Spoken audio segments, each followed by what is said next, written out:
یہ باتیں ساری پہلے ہو چکی ہیں، میں دہرا رہا ہوں کہ یہ بہت اہم مضمون ہے اور اس میں تباہی آئی ہوئی ہے، اور شریعت نے جتنے رشتے بتائے ہیں ان تمام رشتوں میں سب سے بڑا رشتہ خامند اور بیوی ہے۔ والدین کا بھی اتنا اہمیت قرآن نے نہیں بیان کی، بہن بھائیوں کی اتنی اہمیت بیان نہیں کی کہ والدین کے لیے چند آیات، بہن بھائیوں کے لیے چند آیات، باقی رشتوں کے لیے چند آیات، اور خامند بیوی کے لیے سینکڑوں آیات ہیں، سینکڑوں۔ قرآن بھرا پڑا ہے کہ یہ رشتہ بچ جائے، چونکہ باقی رشتے ٹوٹتے نہیں، یہ ٹوٹ جاتا ہے۔ میرا باپ سے رشتہ، میری اطاعت اور فرما برداری ہو یا نافرمانی ہو، میں اپنے باپ کا بیٹا ہوں۔ میں اپنی ماں کو تنگ کرتا ہوں یا خوش رکھتا ہوں، میں اپنی ماں کا بیٹا ہوں، یہ رشتہ نہیں ٹوٹتا۔ میری بھائی سے لڑائی ہے یا صلح ہے، یہ رشتہ نہیں ٹوٹتا، لیکن خامند بیوی کا رشتہ ٹوٹ جاتا ہے، ایک بول پہ ٹوٹ جاتا ہے۔ تو ایک بات رہ گئی تھی کہ لباس آدمی اپنی پسند کا خریدتا ہے۔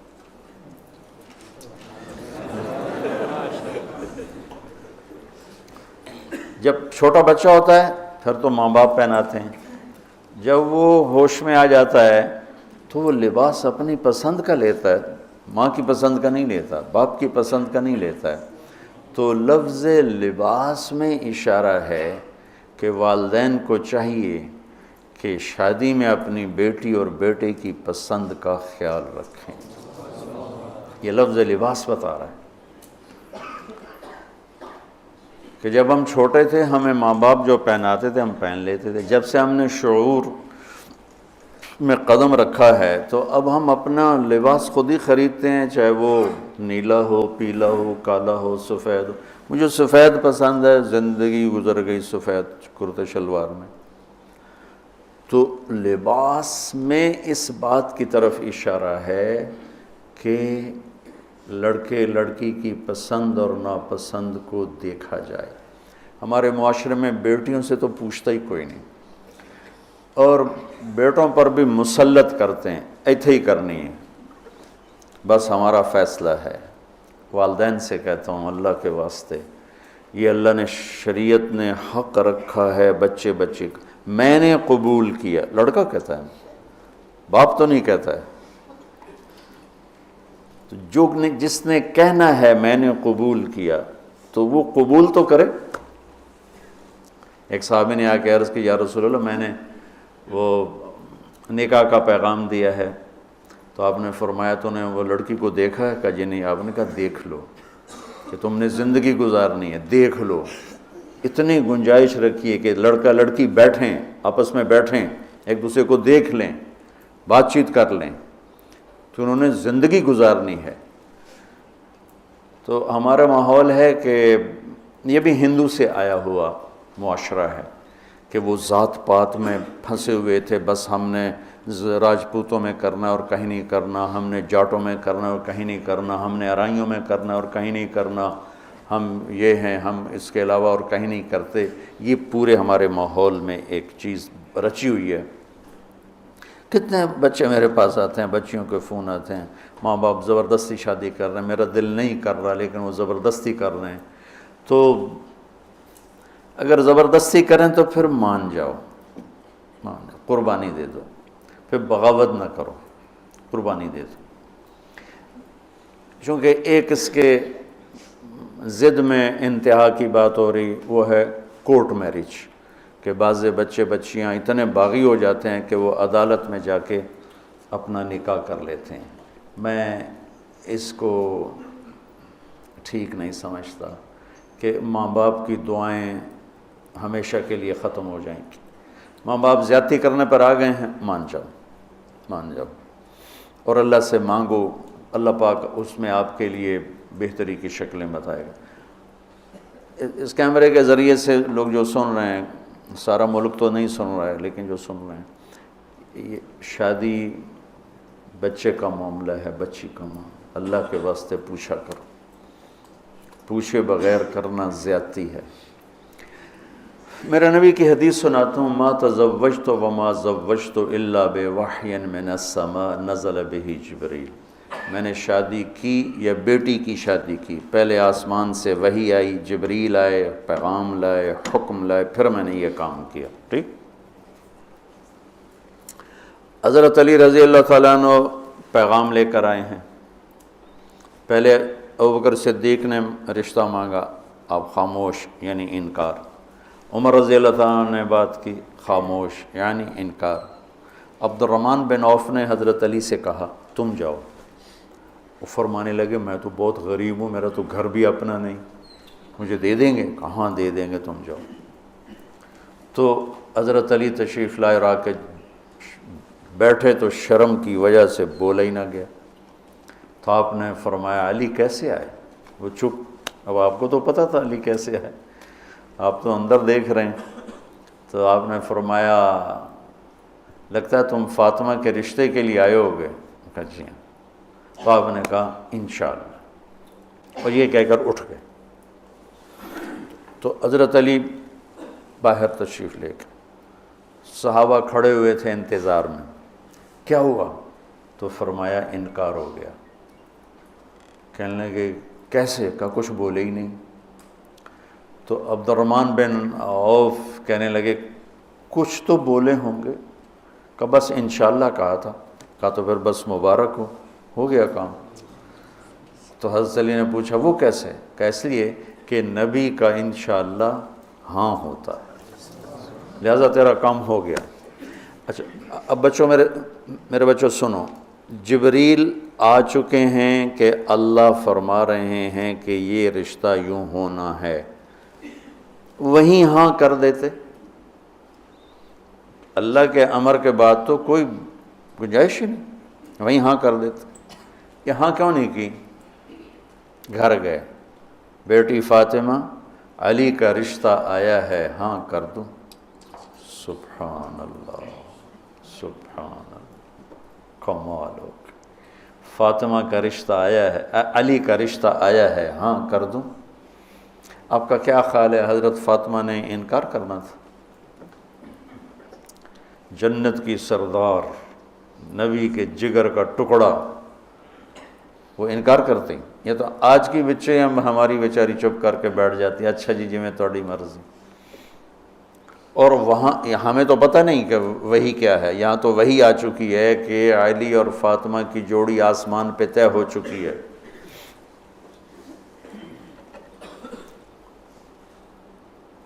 حضرت فاطمہ رضی اللہ تعالیٰ عنہ کے اقرار کے بعد آپ باہر تشریف لائے۔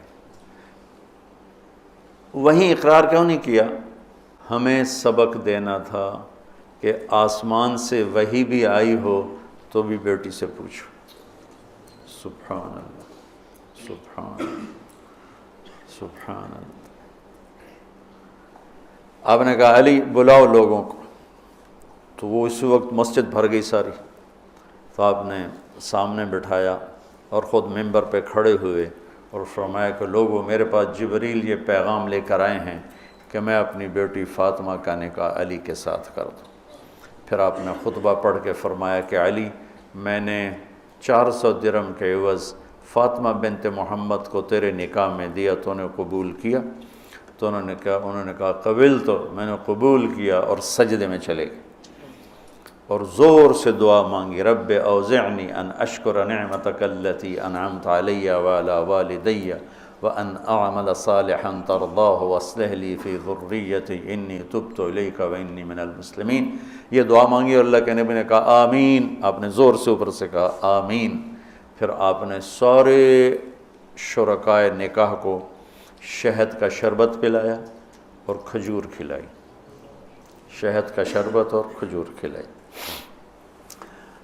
تو آسمانی وحی کے بعد بھی باپ پوچھ رہے ہیں کہاں کر دوں؟ تو ہمارے پاس تو وحی نہیں ہے، اور ایک بچی نے زندگی گزارنی، ایک بچے نے زندگی گزارنی، اور ماں باپ ان کی وہ رائے کے خلاف اولاد بولے تو وہ کہتے ہیں یہ گستاخ ہو گئے ہیں، یہ نافرمان ہو گئے ہیں۔ وہ پھر وہ ان کو وہ جذباتی طور پر ان پر پریشر ڈالتے ہیں، ہم نے تمہیں بچپن میں پالا، ہم نے ماں کہتی میں تینوں دودھ پیوایا، میں تیرے پوتڑے دھوتے، آج تو میرے اگو بلینا ہے۔ وہ اماں جی میں زندگی گزارنی ہے، تسی گزار بیٹھے ہو، میں گزارنی ہے۔ ہمارے دینی حلقے ہوں یا دنیاوی حلقے ہوں، نہ کوئی بچے سے پوچھتا ہے کہ بیٹا یہاں آپ کا کر دیں، آپ کا کیا رائے ہے، نہ کوئی بچی سے پوچھتا ہے کہ بیٹی یہ رشتہ آیا ہم ہاں کر دیں، بلکہ بچیوں سے چھپا کے رشتے کیے جاتے ہیں کہ وہ بچی کو پتہ ہی نہیں ہوتا۔ ہمارے پرانے تعلق والے ذمہ دار گھرانے کی بچی کہا جی مولانا صاحب چلو ماں باپ جہاں کر دیں ٹھیک ہے، ہمارا سر جھکا ہوا ہے، اتنا تو دیکھ لیتے انسان کا بچہ ہوتا ہے۔ ایک شرابی کے ساتھ میری شادی کر دی، عمر گزر گئی میری روتے روتے، فیملی میں ہی کرنا تھا تو کوئی اور شریف بچہ دیکھ لیتے۔ مجھے صرف فون پہ کہا گیا کہ باسی تیری منگنی کر دیتی ہے تو فلانی تاریخ نو تیری شادی، اور وہ شرابی تھا میرا، آج تک وہ شراب پیتا۔ یہ وہ دکھتے ہوئے مسائل ہیں جن کو ہم دین کی روشنی میں دیکھتے ہی نہیں ہیں، اپنے رواج کی روشنی میں دیکھتے ہیں۔ ہمارا رواج کیا ہے، ہمارا دستور کیا ہے، اس پر ہم چلتے ہیں۔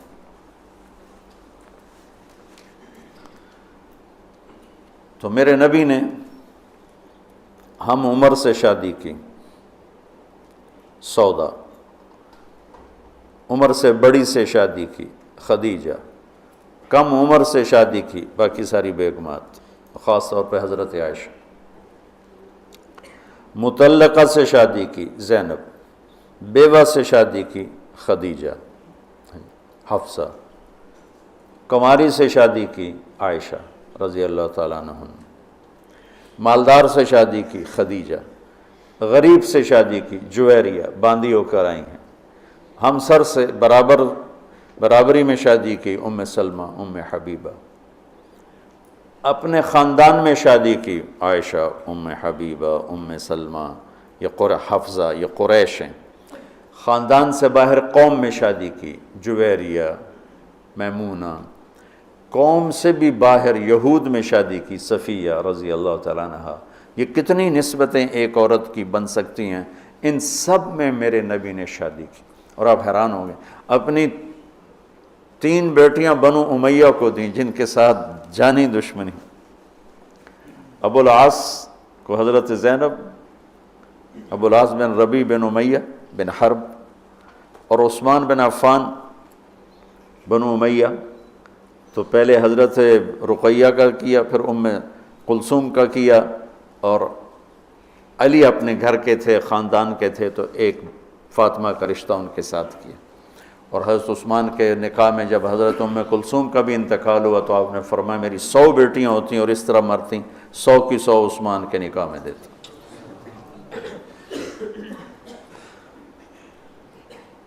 یہ معاشرت کے احکام کو اللہ روزے کے درمیان لے کر آئے، اوپر بھی روزہ ہے، نیچے بھی روزہ ہے، اور اس کے بیچ میں اللہ تبارک و تعالی ہمیں یہ دکھا رہا ہے کہ معاشرت عبادات کی طرح ہے، عبادت کی طرح ہے۔ معاشرت خوبصورت نہیں ہوگی تو ہمارا دین خوبصورت نہیں ہوگا۔